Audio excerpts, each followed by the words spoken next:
Saya beri pertanyaan dulu. Menurut kita semua, yang disebut fakta itu kapan? Faktanya, fakta. Itu kalau menyebut fakta itu orang pasti menyebut kapan? Fakta. Ayo gak usah ragu-ragu. Saya kalau ngajar, saya selalu berinteraksi, tanya jawab begitu. Fakta itu kapan? Ya sudah betul. Ayo, Cici Mimi. Ayo. Setelah 30 berapa tahun ya saya ke Guangzhou, baru balik kali ini 82 ke 2015 berapa? 33 tahun baru balik lagi. Wih, sudah lupa saya dulu di mana, sudah lupa. Ayo, yang disebut fakta itu kapan? Sekarang, saat ini. Tapi saya mau buktikan 90 sekian persen manusia faktanya itu bukan saat ini, tapi yang kemarin dan kemarinnya lagi. Pasti bingung bukan? Bingung toh? Oke, kita belajar. Fakta itu ternyata tidak sekarang. 90 sekian persen manusia faktanya itu adalah masa lalu. Buktinya apa? Banyak atau sedikit menurut kita semua hari ini, orang itu hidupnya di masa sekarang, tapi jiwanya ketinggalan di masa lalu. Ngerti gak pertanyaan saya? Betul? Loh, ini serius ini. Mengapa banyak manusia faktanya itu bukan hari ini, tapi masa lalu? Makin pahit masa lalu, makin menyakitkan masa lalu, maka manusia itu makin sulit untuk faktanya itu hari ini. Betul? Kalian semua meninggalkan Indonesia, sekolah, kerja, belajar, saya nggak tahu apa lagi di Guangzhou. Berapa banyak di antara teman-teman kalian orangnya di Guangzhou, tapi jiwanya ketinggalan di Indonesia? Apalagi kalau mantan pacarnya nggak ikut. Setuju saya ngomong ini? Loh, setuju nggak? Apalagi kalau mantan pacarnya nggak ikut. Apalagi kalau pacarnya nggak ikut. Ayo, bedanya apa mantan pacar dan pacar? Bedanya apa ya mantan pacar dan pacar? Terus saya tanya kok. Satu masa lalu sama masa depan. Enggak, dua salah indera. Oke, mantan pacar itu sudah jadi milik orang lain. Loh iya toh, kan mantan kok namanya. Kalau pacar masih jadi milik orang itu sekarang. Nah, apalagi yang anak mama. Tahu kata anak mama? Iya, dikit-dikit apa? Mama, orangnya di Guangzhou, tapi jiwanya ketinggalan. Nah, hari ini kita akan belajar tentang fakta ini. Ternyata manusia yang tidak bisa hidup dengan fakta yang fakta, tapi fakta yang palsu, orang itu adalah orang yang paling menderita di dunia. Betul tidak? Menderita sekali. Kita buka dulu satu ayat ini, Filipi 3:13. Di layar nggak ada? Ada nggak? Nggak ada. Ya nggak apa-apa. Siapa yang duduk sini tadi siapa ya? Chris, mana Chris? Ayo Chris, kamu duduk situ terus. Supaya saya nggak ngantuk kalau lihat kamu Chris. Enggak. Ayo Chris, tayangin di PowerPoint-nya. Filipi ada nggak? Adanya King James Version loh. Ayo, setelah tua-tua itu nanti. Kalau King James Version, nggak apa-apa ya. Bahasa Inggris atau Chongwen Zhenxing ada? Kalian bisa toh? Ada? Udah? Filipi 3:13. Oke, salah seorang baca. Oh, ada. Ya. Ayo salah seorang baca Filipi 3:13. Cepat. Oke, barengan gitu. 1, 2, 3. Saudara-saudara,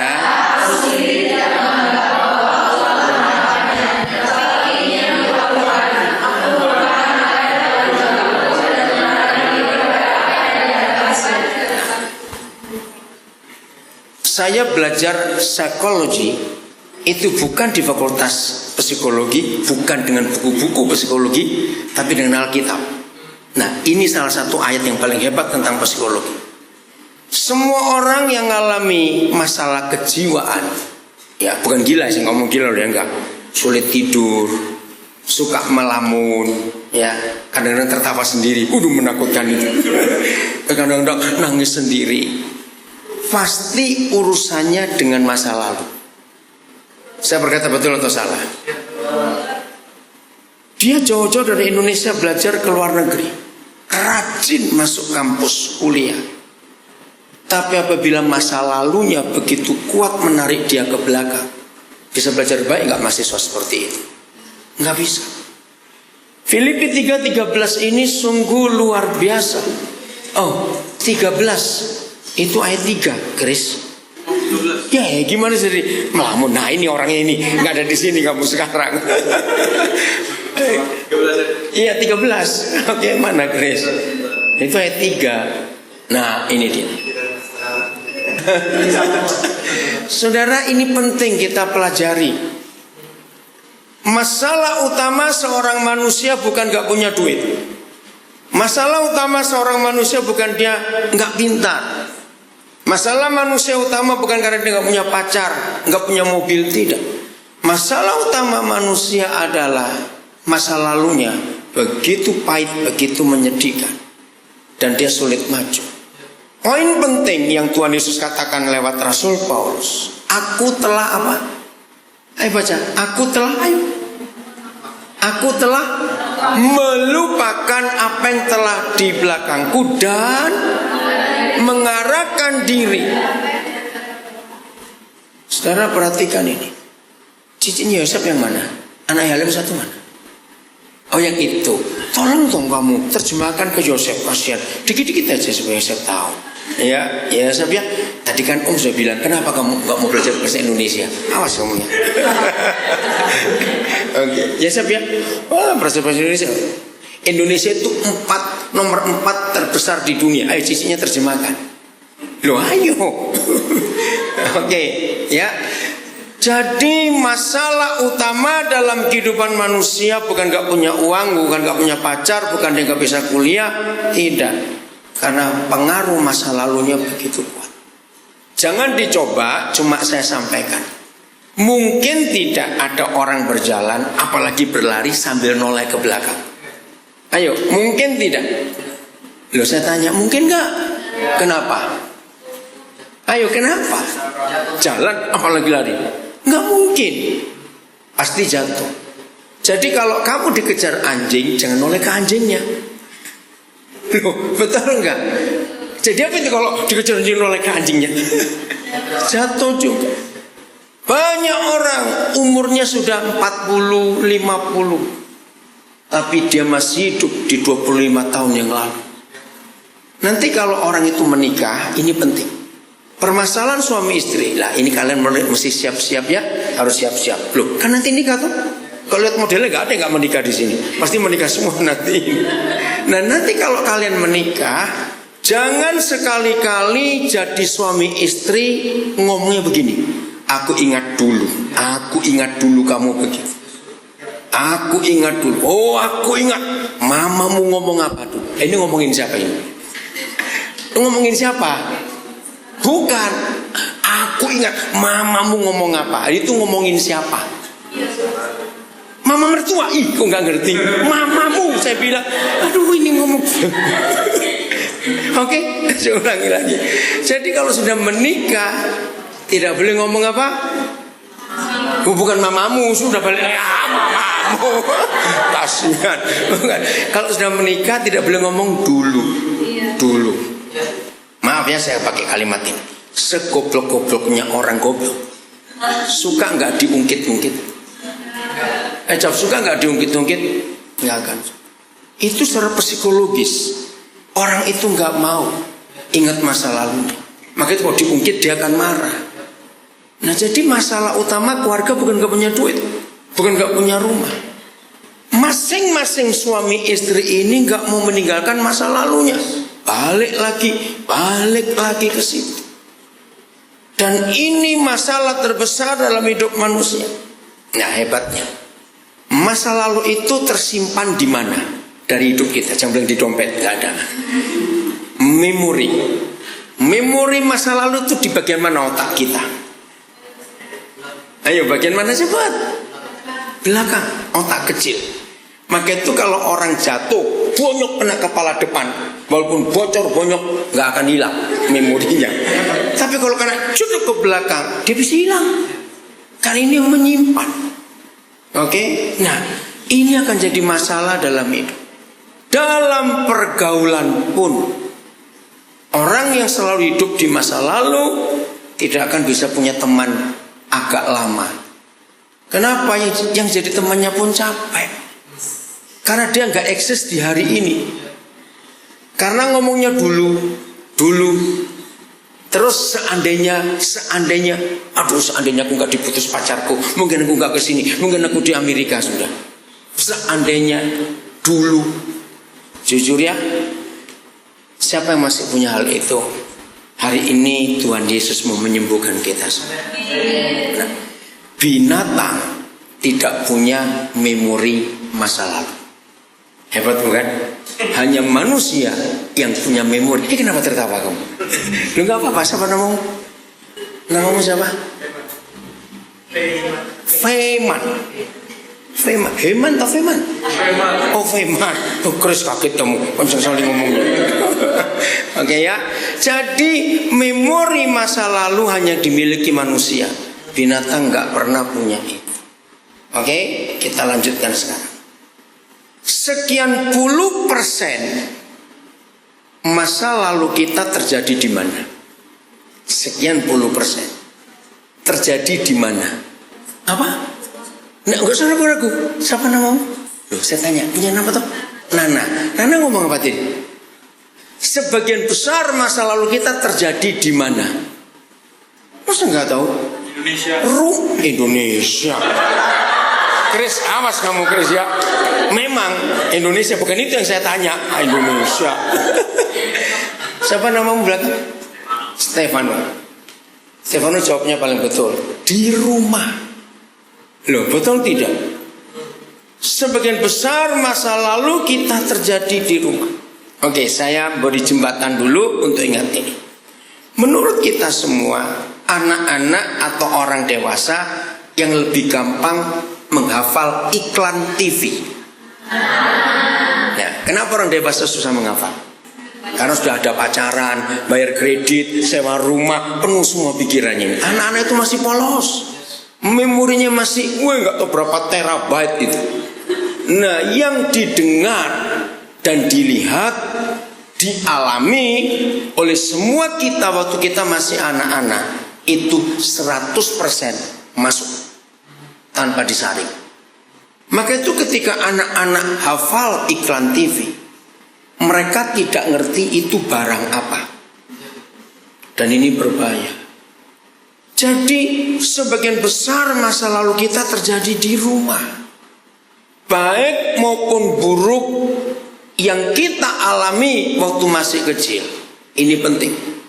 Baik maupun buruk, jahat maupun baik yang kita alami waktu masih kecil, buat anak-anak semuanya baik dan benar. Di benak anak-anak, mereka tidak pernah punya pengertian ini salah, ini benar, ini boleh, ini tidak boleh, ini baik, ini jahat.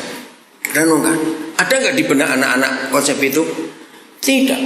Jadi semua yang dialami oleh anak-anak tetap baik dan benar. Dan ini berbahaya. Buka Mazmur 27 ayat 10. Daud pernah punya pengalaman yang jelek. Barack Obama waktu masih kecil pun pernah punya pengalaman yang jelek. Tapi siapa yang memulaikan Daud? Mazmur 27 ayat 10. Kamu tuh jangan ngelamun aja lah, Chris. Masuk lupa terus ini. 27 ayat 10. Kenapa baru tertawa? Udah? 27 ayat 10. When my father and my mother forsake me, then the Lord will take me up. Sekalipun ayahku dan ibuku bagaimana meninggalkan aku, namun siapa yang menyambut? Tuhan menyambut aku. Jadi semua pengalaman baik maupun pengalaman buruk terjadinya di rumah waktu kita masih kecil. Kalau kita pikirkan apa yang Daud alami sejak kecil, maka begini kesimpulannya. Apa yang yang papa mama kita buat terhadap kita waktu masih kecil. Atau maafkan saya kalau ada yang ngalami, kalian tidak dewasa, tidak bertumbuh besar dengan orang tua. Misalnya, percayalah bahwa Tuhan tetap sayang kita semua. Ya, jadi jangan salahkan. Kenapa ya aku dititipkan ke anti, ke om, ke kakek nenekku. Jangan dibahas masalah itu. Barack Obama waktu umur 2 tahun, papa mamanya cerai. Waktu umur 4 tahun, mamanya menikah lagi dengan orang Jawa. Siapa namanya? Bapak tiri Barack Obama siapa? Nah ini kebanyakan sinetron, nggak tahu berita itu. Ayo, masa nggak tahu bapak tirinya Barack Obama? Kalian belajar apa di Indonesia dulu? Lolo Sutoro. Waktu Obama umur 6 tahun, visa papanya nggak bisa diperpanjang di Amerika. Maka dia harus pulang ke Indonesia. Maka Obama kecil umur 6 tahun dibawa ke Indonesia bersama mamanya. Maka itu kelas 1 SD, Barack Obama sekolahnya di SD Negeri Cikini, Negeri 1. Obama umur 10 tahun kelas 5 SD, adik tirinya lahir. Siapa namanya? Ini semuanya geleng-geleng. Saya laporin polisi Indonesia, tangkap nih kak sejarah Indonesia. Awas kamu ya. Nama adik tirinya Obama Maya Sutoro. Nah Maya Sutoro ini besarnya di Jogja. Saya kenal beberapa temannya Maya Sutoro di Jogja sampai sekarang masih ada. Nah waktu Obama umur 10 tahun, adiknya lahir. Bapaknya orang sederhana, gajinya nggak cukup untuk pelihara 2 anak. Dalam kesulitan ekonomi, Bapak Lolo Sutoro, bapak tirinya Obama, bilang ke mamanya, ke istrinya, kan ada ibumu di Hawaii, Honolulu. Boleh nggak Obama ini dibawa pulang kembali ke Amerika? Dengan terpaksa, bayangkan ya. 2 tahun ditinggal cerai bapaknya, 4 tahun dia punya bapak tiri, 2 tahun kemudian harus ikut ke negara baru Asia yang dia nggak tahu. 4 tahun kumpul ibu kandungnya harus ditinggalkan lagi. Menderita nggak hidup seperti itu? Sangat. Nah lebih celakanya lagi, waktu umur 10 tahun dia balik ke Amerika, dia nggak bisa bahasa Inggris. Apalagi tahun segitu di Jakarta, mana ada orang bisa bahasa Inggris sebanyak sekarang, betul tidak? Jadi waktu dia balik, menderitanya luar biasa, nggak bisa bahasa Inggris. Tapi omanya, neneknya ini dari pihak mama luar biasa. Nah ini yang penting. Tahun itu Amerika masih pakai politik jahat, hitam putih, masih ingat ya? Orang hitam itu dibenci luar biasa. Untuk antri line up apa saja ada black, color and white. Masuk ke WC ada tulisan color and white. Duduk di bis, di kereta, di public transport ada yang hitam pasti di bagian belakang, yang putih di depan. Ke rumah sakit kemana saja. Nah waktu omanya ini bawa ke sekolah SD Obama ini, sudah nggak bisa bahasa Inggris, diledek habis-habisan. Hampir tiap hari kalau omanya bawa ke sekolah, hei kamu bawa monyet dari mana itu? Monyet apa itu? Lama-lama Obama ngerti, ayo kita tinggal. Tapi enggak, omanya memberi benteng, memberi perlindungan untuk jangan dendam. Dan harus mengaku, omanya itu anak Tuhan yang sangat cinta Tuhan. Akhirnya dari umur 10 tahun sampai dia jadi presiden. Malam ini omanya meninggal. Besok pengumuman dia menang jadi presiden. Itu penyesalan yang dalam sekali. Kenapa omaku gak dengar? Nah, dari umur 10 tahun sampai dia jadi presiden, itu dia gak ketemu mamanya lagi karena di Indonesia. Tapi omanya ini luar biasa. Maka itu rumah, itu penting. Oke? 2 Timotius 1 ayat 5. 2 Timotius 1 ayat 5. Nah siapa yang mempengaruhi kita? Gak harus papa mama, gak harus. Ya, siapa saja. 1 ayat 5. 2 Timotius 1 ayat 5. Ayo baca sama-sama. 1, oh belum ya. Cari 2 Timotius 1 ayat 5. Nah, 1, 2, 3. Sebab dari hari manusia terus waras yaitu iman yang pertama-tama hidup di dalam tulis dan di dalam bumi saya Besok kalau kalian jadi papa mama, ingat firman ini. Jangan wariskan kekayaan pada anak-anak. Nanti mereka bertengkar sebelum kamu meninggal. Ngerti maksudnya?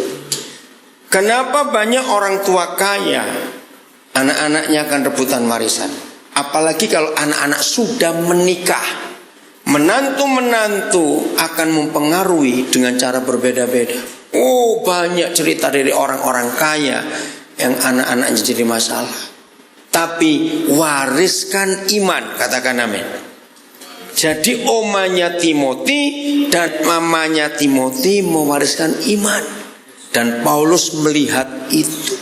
Nah, Barack Obama kecil juga terima warisan iman dari omanya. Dengarkan pertanyaan saya. Kalau Barack Obama tidak diasuh oleh seorang yang mengasihi Tuhan Yesus, dan sejak kecil diajak monyet dan macam-macam, timbul apa? Sakit hati. Bisa enggak kalau dia sakit hati dari sejak remaja menjadi presiden Amerika? Bisa enggak? Kenapa enggak bisa? Pasti enggak bisa. Kenapa? Ayo coba jawab. Kenapa pasti enggak bisa? Apa? Karakternya, betul. Apalagi? Mindsetnya, betul. Apalagi?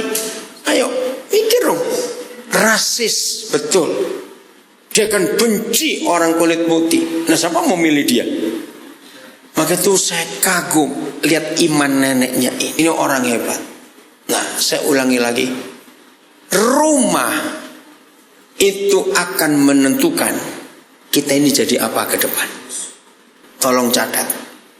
Seandainya ada di antara kalian, maafkan saya, seandainya di antara kalian, sejak kalian lahir sampai umur sekarang sudah bisa berangkat ke Guangzhou dari Indonesia. Maaf ya, ada di antara kalian yang papa mamamu itu rajin bertengkar. Ada nggak orang rajin bertengkar? Loh, ada nggak orang rajin bertengkar? Ada, maaf. Sehingga buat orang seperti itu disekolahkan ke luar negeri, itu merdeka betul, pelarian. Karena capek hampir tiap hari melihat dua orang itu bertengkar. Semua anak yang waktu masih kecil memorinya menyimpan semua kemarahan pada papa mama karena suka bertengkar. Berarti gak suka. Tapi aneh, ini yang saya teliti. Begitu orang itu menikah, apa yang gak disukai dari papa mamanya dia buat. Kira-kira ngerti maksud ini ya? Kalau ada apa-apa dia ribut lagi bersama pasangannya. Nah, saya mau pelajari itu kenapa? Kan dia gak suka tadinya. Kenapa secara dibuat? Ini mengerikan sekali. Maka itu hari ini Tuhan ingin memutuskan rantai itu. Ngerti enggak? Apa saja yang jelek, apa saja yang jahat yang pernah kita alami waktu masih kecil harus diakhiri. Sebab memori masa lalu yang pahit, yang tidak menyenangkan, yang pedih, yang getir dan sejenisnya, itu menghambat semua kemajuan hidup. Mau belajar seperti apa, sulit masuk karena terus terbawa ke masa lalu. Pindah-pindah tempat, pindah kota, pindah negara untuk kuliah. Maaf saya berkata, itu terbawa terus. Betul? Maka itu setan itu bekerjanya di bagian masa lalu ini. Nah, caranya cuma satu. Ampuni. Mengampuni orang-orang yang pernah melukai kita, mengampuni orang-orang yang pernah menyakiti kita, cuma itu yang menyembuhkan. Dan itu tidak gampang, karena iblis selalu ingin membawa kita ke situ. Ngerti ya? Maka itu harus hati-hati dalam hidup ini dengan masa lalu. Yesaya 43 ayat 18. Yesaya 43 ayat 18. Bahkan apapun yang masa lalu kita alami baik maupun tidak, Yesaya 43 ayat saya, Yesaya 43 ayat 18. Bukan cuma hal sekolah atau kuliah, bukan. Mendengar firman Tuhan juga di gereja pun. Mau siapa saja yang khotbah sehebat apa hamba Tuhan itu, Yesaya 43 18. Maka firman Tuhan pun akan sulit untuk tersimpan di hatinya. Betul tidak? Karena itu terus susah tidur, sulit menghafalkan, sulit konsentrasi, tergantung berapa berat kondisi masa lalu. Ayo baca sama-sama Yesaya 43:18. 1, 2, 3. firman-Nya.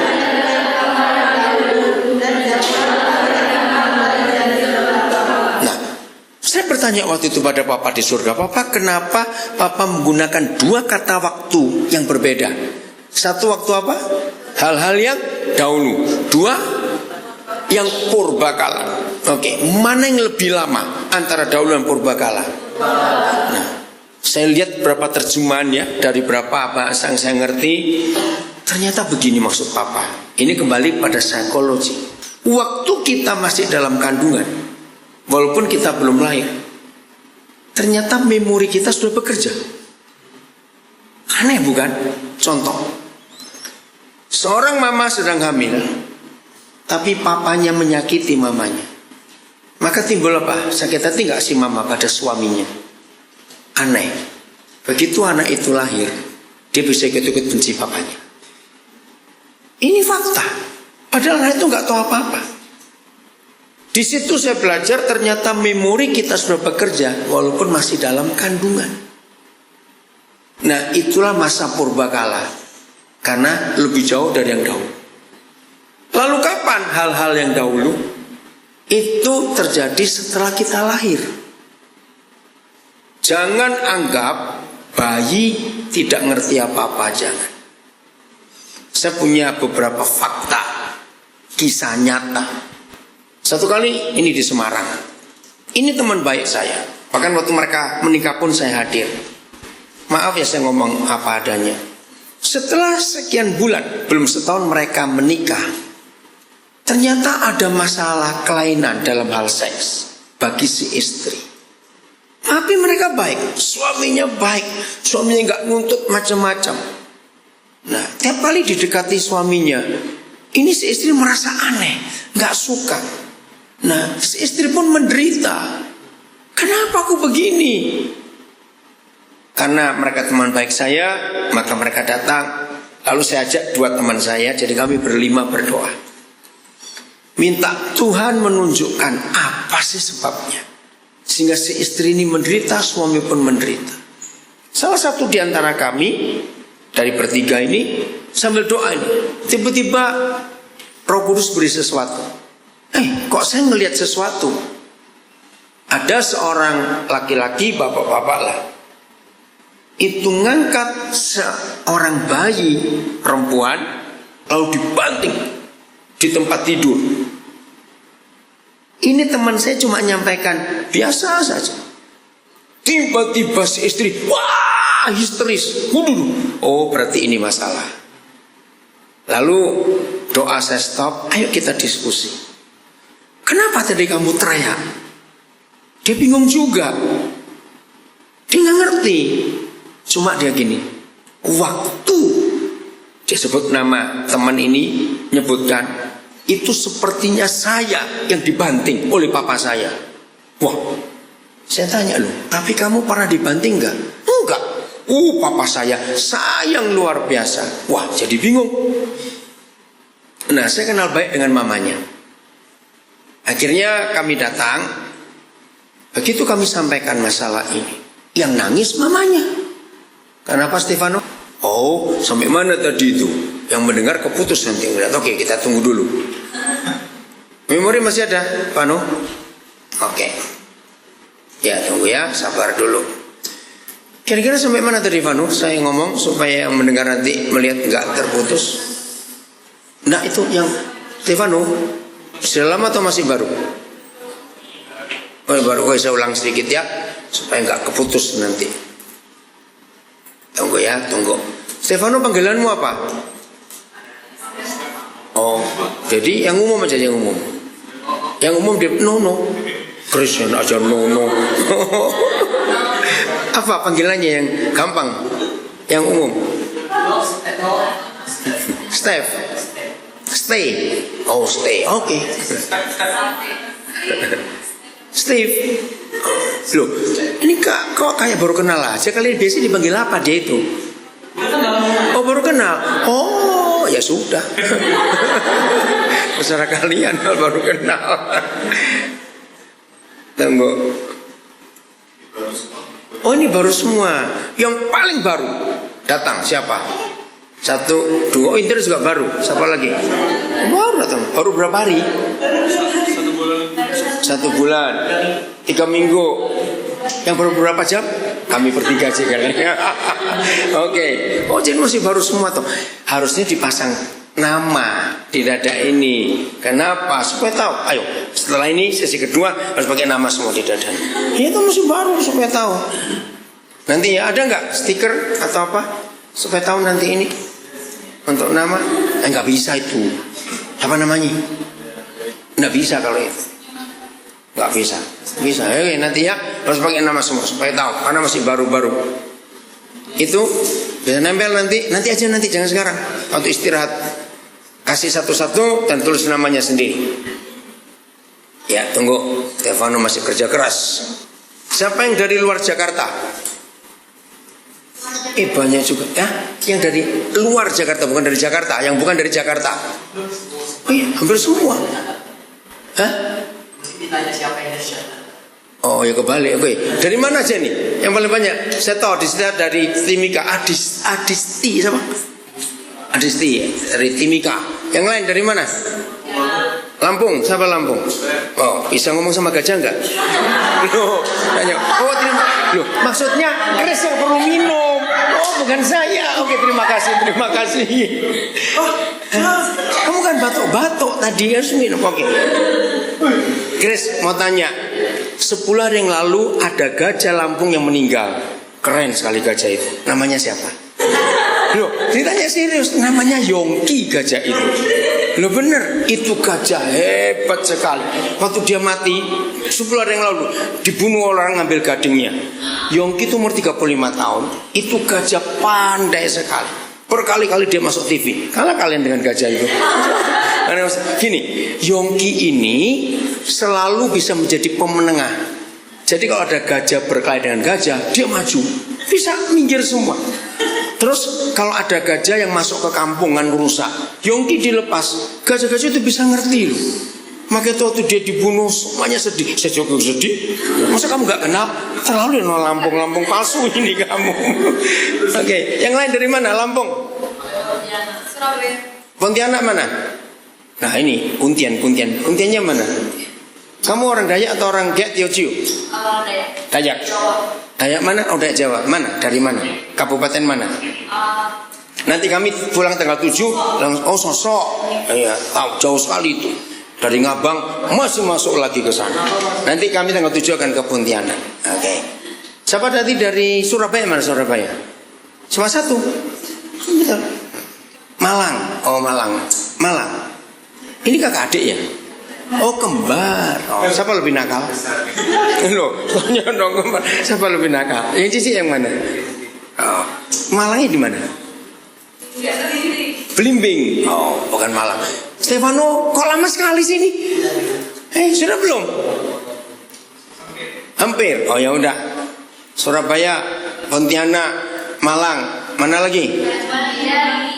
Mana? Banyuwangi mana Jajak Genteng? Sono. Apa? Dobo. Mana Dobo? Oh kamu orang Dobo. Dua-dua dari Dobo. Ayo Dobo itu di mana? Wah Indonesia. Maluku mana? Ayo Maluku mana? Dobo. Hei utara jauh. Hebat. Ya udah dari mana lagi? Indra Palembang. Oh, Palembang mana? Pagar Alam, Lahat. Kota? Oh di kota. Oke, sudah Stefano. Oh baru ya? Udah. Jadi saya ulangi lagi tentang suami istri yang baru menikah. Jadi setelah kami doa dan ada penglihatan itu, anak ini, istri ini menjerit. Akhirnya kami tanya, pulang ketemu mamanya. Lah ternyata mamanya balik kaget. Loh, kami jadi bingung. Begini pertanyaan mamanya, apa mama pernah cerita kamu bahwa waktu kamu umur 3 bulan papamu banting kamu? Bingung. Loh, masa papa seperti itu? Akhirnya mamanya nangis. Saya diamkan dulu biar mamanya nangis sampai selesai. Dia bingung. Si istri ini, dia nggak percaya kalau papanya pernah mau banting dia, sebab papanya sayang dia luar biasa. Bahkan dia itu anak kelima dari 5 bersaudara, cewek semua. Waktu dia menikah, itu yang paling mewah pestanya dari 4 kakaknya. Maka itu dia nggak percaya kalau papanya pernah banting dia waktu 3 bulan. Karena sayangnya luar biasa. Begini kisah nyatanya. Orang Tionghoa punya 4 anak perempuan semua. Ternyata nunggu laki. Nah, jarak dia dengan kakak keempatnya, ya, terakhirnya itu 8 tahun. Mamanya takut punya anak lagi, karena pasti ini perempuan lagi nanti. Tapi papanya maksa, ringkas cerita, mamanya hamil. Waktu itu belum ada USG, jadi nggak tahu ini laki atau perempuan. Tapi papanya sudah ngancam, sampai ini perempuan lagi, waduh pokoknya jahat sekali. Ya mamanya jadi ketakutan dong. Betul, lahir perempuan lagi. Marah papanya ini, marah betul. Maka itu umur 3 bulan, anak yang gak disukai orang tuanya, walaupun bayi, rasa enggak? Ini yang luar biasa. Anak itu merasa. Ya besok kalau punya anak ingat, ketika papa mama lagi gak beres, Enggak bilang bertengkar. Steve ada masalah? Enggak.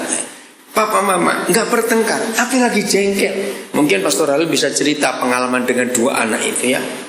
Begitu papa mama ini lagi nggak beres, bayinya malam pasti gelisah kalau tidur, merasa. Pertanyaan saya, anak ini nggak disayangi papanya, dia rasa nggak? Rasa tidak? Pasti. Bayi yang merasa nggak disayangi, malam tidurnya nyenyak atau rewel? Rewel. Nangis. Apanya marah? Anak gak tahu diri. Besok papa mesti kerja cari duit buat kamu. Pokoknya hampir tiap malam mama pun ikut gak bisa tidur, karena dia bingung, ini suami, ini anak. Klimaksnya pada suatu malam, anak ini nangis terus. Papanya bangun.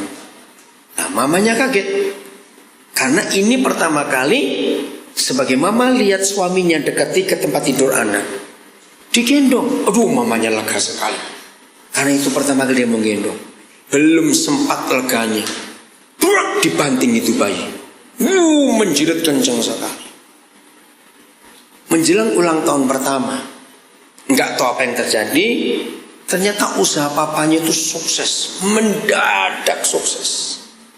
Buat orang Tionghoa, ini anak kan bawa rezeki. Nah, waktu ulang tahun setahun pertama kali, pestanya meriah, karena papanya melihat anak ini bawa rezeki. Nah, jadi sejak sebelum umur setahun, papanya sayang dia, beda dengan 4 ciciknya. Kan baik bukan? Ya betul nggak? Bagus. Tapi ternyata yang sudah dilewati sekian bulan ini terekam di memori. Maka itu ketika suaminya, dia sudah menikah, ingin peluk, ingin sayang, dia nggak suka.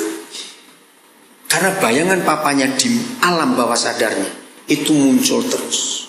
Maka itu dari awal tadi saya katakan, banyak orang hidup fakta itu bukan sekarang, tapi di masa lalu. Ada apa saja.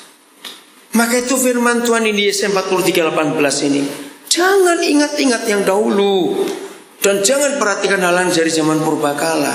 Tinggalkan. Ayat 19 ya. Kita lihat itu. Behold, lihat. Ada kata itu, baca 1, 2, 3. Lihat, aku hendak membuat sesuatu yang baru, yang sekarang sudah tumbuh. Belumkah engkau mengetahuinya?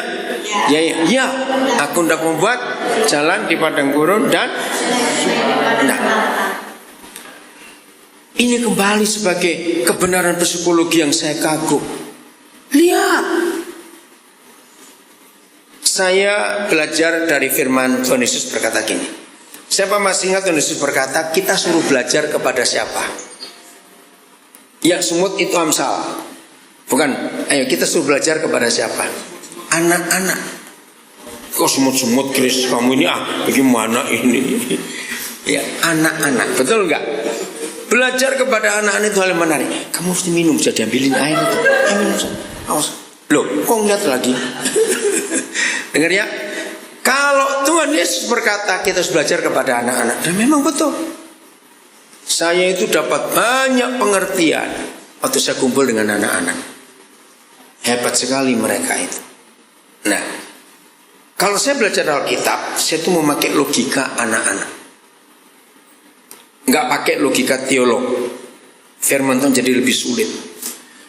Cara berpikir anak-anak itu polos atau complicated? Polos sekali.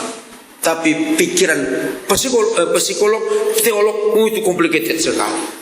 Nah, maka itu firman Tuhan jadi susah dimengerti. Jadi tadi saudara lihat bagaimana cara saya menguraikan ayat demi ayat itu pakai logika anak-anak. Nah, saya mau terangkan ayat 19 pakai logika anak-anak. Lihat, aku hendak membuat sesuatu yang baru buat kamu. Oke, saya beri contoh. Pasti kalian lupa semua. Tapi kalau saya ketemu mama papa kalian, saya tanya pasti pernah ngalami. Siapa pernah diajak mama atau papa ke supermarket atau ke mall atau kemana, terus kelihatan sesuatu ingin, tapi mama tidak boleh. Terus biasanya kalian ngapain? Nangisnya kayak apa? Nyanyi. Oh, bisa guling-guling itu. Betul nggak? Gitu. Nah, biasanya mama papa akan dekati kita pakai kata-kata begini. Lihat itu, lihat orang. Masa kamu nggak malu? Betul nggak? Nah, malu nggak kita? Enggak, kok malu gimana? Enggak, enak aja malu. Loh, betul nggak yuk? Nah, saya lupa semua tuh masih kecil ini. Enggak malu, makin kenceng nangisnya. Nah, terus biasanya mama atau papa bilang, mereka tahu nggak kesukaan kita apa? Tahu. Nah, bawa, lihat ini, lihat. Mama bawa apa ini? Mama bawa apa? Belum tentu permen, pokoknya kita suka lah, betul? Terus gaya kita gimana waktu saya coba merenung sebentar. Malu-malu, nggak senyum, enak senyum, malu-malu. Ngelirik, ini mata kan masih ada mata. Jadi, wih, ada apa di tangan mama? Lihat, aduh, ini kata-kata luar biasa. Selama kita tidak mau melepaskan yang lama, maka yang baru tidak akan jadi bagian kita. Saya ulangi ya. Selama kita tidak mau melepaskan yang lama, maka yang baru bisa gak jadi milik kita? Gak bisa. Lihat, aku buat yang baru. Masa kamu belum mengetahuinya? Lalu kata berikut, ya, betul enggak? Ya, ada kata itu. Inggrisnya pakai apa? Shall ye. Ya, oke, sama. Ya, itu meyakinkan. Mama papa meyakinkan ini. Ya, ini papa yang baru untuk kamu. Sungai-sungai di padang belantara, jalan raya di padang gurun, itu nggak mungkin terjadi karena pasir. Ya, saya percaya walaupun kalian sudah lama di Guangzhou, pasti belum pernah ke gurun Gobi. Ngapain? Nah, bayangkan aja gurun Gobi, gurun padang pasir, bisa dibuat jalan tidak? Nggak bisa. Ada dua alasan padang gurun nggak bisa dibuat jalan. Satu, fondasinya mau berapa puluh meter ke bawah. Dua, kalau toh dan negara kaya buat jalan di padang gurun pasir, begitu jalan selesai nggak sampai 2 jam hilang, ketutup pasir. Betul? Nah, kalau papa berkata, lihat, aku buat yang baru. Iya, ada jalan di padang gurun. Jalan itu bicara soal hidup. Hidup itu berjalan, betul? Nah, ada hal baru di perjalanan hidupmu. Sungai di padang belantara, nggak mungkin airnya hilang semua, ada sungai itu karena pasir semua. Tapi papa disurgakan buat kesegaran di hidup kita. Amin. Nah, saya ulangi, hanya perlu 2 hal. 1, ampuni semua yang pernah melukai, menyakiti, apa saja. 2, lupakan. Sebab di depan papa kita sediakan hal-hal yang baru. Amin. Itu yang papa mau. Bagian terakhir, 1 Korintus 2:9.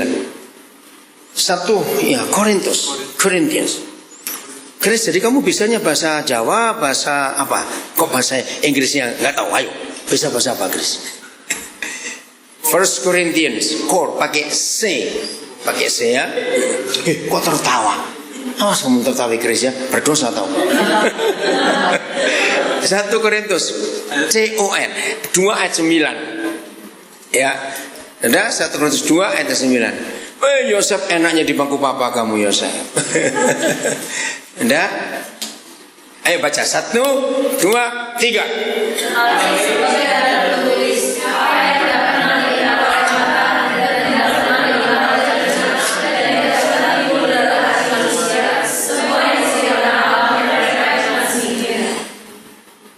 Secara psikologis juga ayat ini menyembuhkan banyak orang yang terganggu masalah kejiwaan. Kenapa? Semua yang Papa sediakan untuk kita, ya itu kan semua. Betul nggak? Ada kata semua nggak itu?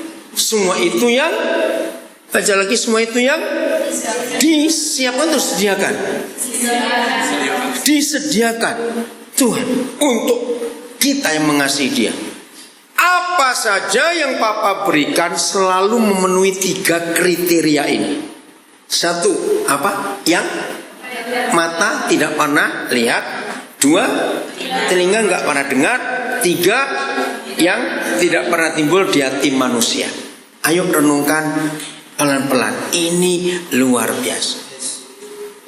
Apa bedanya mata belum pernah lihat dengan mata tidak pernah lihat? Apa bedanya telinga belum pernah dengar dan telinga tidak pernah dengar? Bedanya apa? Antara belum dan tidak. Ada cunggunya nggak? Ada ngerti cunggu nggak di sini? Bahasa Mandarin ada nggak? Ya gimana? Oke, apa bedanya? Belum pernah berarti akan. Kurang tepat. Iya betul, itu betul. Tapi dalam konsep bahasa anak-anak, logika anak-anak itu sulit indra dimengerti. Belum dan tidak pernah. Ayo, apa? Gimana kalau? Oh bukan tidak, sini bukan tidak boleh. Bukan. Tidak pernah dilihat oleh mata, tidak pernah didengar oleh telinga. Itu bukan tidak boleh. Tidak pernah itu nggak ada. Tidak pernah itu nggak ada. Betul. Kalau belum pernah ada, cuma kita belum tahu. Nah, Chris yang tepat. Tepuk tangan buat Chris. Woi, hebat kamu.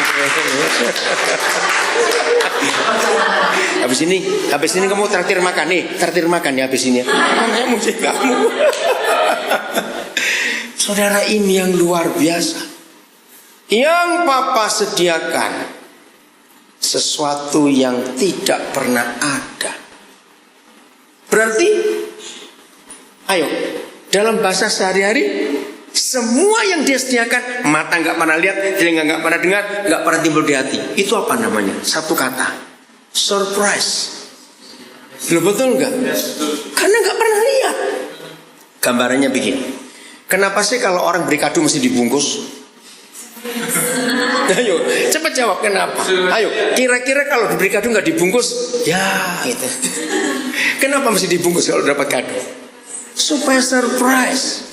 Nah, siapa masih ingat Ratapan 3:23? Ratapan, Lamentation. Chris, awas kamu sekolah jauh-jauh nggak baca bahasa Inggris ya. Lamentation, LAMEN. Kamu harus habis ini bayar saya karena kamu belajar bahasa Inggris hari ini. Lamentation 3 ayat 23. Nah, ini saya gabungkan. Udah? There are new every morning, great is thy faithfulness. Baca 1, 2, 3. Selalu baru setiap pagi. Nah, yang Papa sediakan buat kita setiap pagi apa? Baru. Nah, apa gambaran yang paling, contoh yang paling tepat? Ratapan 3:23 dengan 1 Korintus 2:9. Begini gambaran paling tepat. Kira-kira orang itu akan bagaimana kalau tiap pagi dia bangun, begitu buka pintu kamar pasti ada kado. Tiap pagi loh. Mau pagi terus. Betul. Apalagi ayo. Kira-kira orang itu jadi bagaimana? Tiap pagi. Apa semangat? pasti semangat bangun pagi. Betul enggak? Apalagi? Apa? Ngarep. Wah, ini orang Jawa ini. Kamu Jawa mana kok ngarep? Oh, tahu Kediri, tahu dan gudang garam. Kediri jalan apa? Sutomo? Oh, Doho, dekat sungai dong. Oh enggak.